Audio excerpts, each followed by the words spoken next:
Magandang buhay! So for today's video ay magluluto tayo ng sizzling tofu. Tara! First, ipiprepare muna natin yung mga kailangan. Like ito, tokwa. Hihiwain mo lang siya ng pa-cubes dyan. Ayan, ganyan o, ganyang hiwa lang. So pabilisin na natin para mabilis tayo makaluto. So habang nakakahiwa ako, nag-init na rin ako ng kawali. May mantika para yung ibang toko maprito ko na rin. Kasi yan, naghiwa ako ng sibuyas na puti and sibuyas na pula. Ayan. So ayan, hiniwa lang siya ng pa-cubes din. Then nanghiwa rin ako ng siling panigang tsaka siling labuyo, bawang. Tapos ito yung mixture ng oyster sauce tsaka ng mayonnaise. So ayan, nagpiprito pa rin tayo. So after nating makaprito, ayan, lalagay ulit tayo ng pan. Yan, gisa na natin yung bawang, sibuyas, tsaka yung sili. Ayan, para umano na yung anghang niya. So, ayan, after nyan, ilagay mo na yung mixture mo ng oyster, tsaka ng mayonnaise. Yan, simutin mo, sayang yan. Tapos, lagyan mo siya ng onting soy sauce, tsaka ng paminta. After mong malagay yan, haluin mo, tapos ilagay mo na yung inyong tokwang na prito na. Yan, halu-haluin mo lang siya. Ganyan, hanggang sumama yung lahat ng mixture mo dun sa tokwa. Kumapit sa kanya. Ayan, nilagyan ko rin ng konting ginisa mix. Tsaka yung natirang sibuyas na puti. So, ayan. So, ganyan itsura niyan, luto na yan.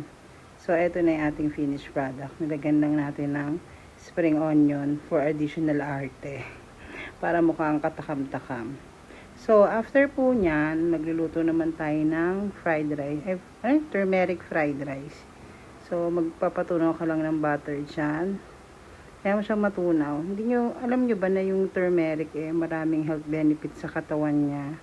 Like, binuboost niya yung immune system mo. Tapos, anti-inflammatory din yan. Marami siyang benefits na makukuha doon. Tapos, diyan, pagkalagay mo yan, ay, tataktak ko na sana, kaya lang nakasarap pala. So, binuksan ko na lang yung takip niya. Ayan, lagyan mo siya ng turmeric. Ayan, yung turmeric powder yung gamit ko. Ayan, mo lang siyang mag-mix dun sa inyong butter. So, pag na-mix ng very well yan, pwede mo nang ilagay yung, dito, yung bahaw na kanin, yung leftover rice. Itong ginamit ko yung natira namin nung lunch. Ako lang kasi diba kumain. So, ayan. Halu-haluin mo siya hanggang yung turmeric and butter sumama na dun sa inyong gagawing fried rice. Ayan. Diba? Ang ganda ng kulay niya. Apakatingkad. So, ganyan lang yan. So, ganyan. Nahirapan na ako. Dalawang sandok na yung ginamit ko para talagang mahalo ko siya ng sobra. Ayan, ganyan lang siya.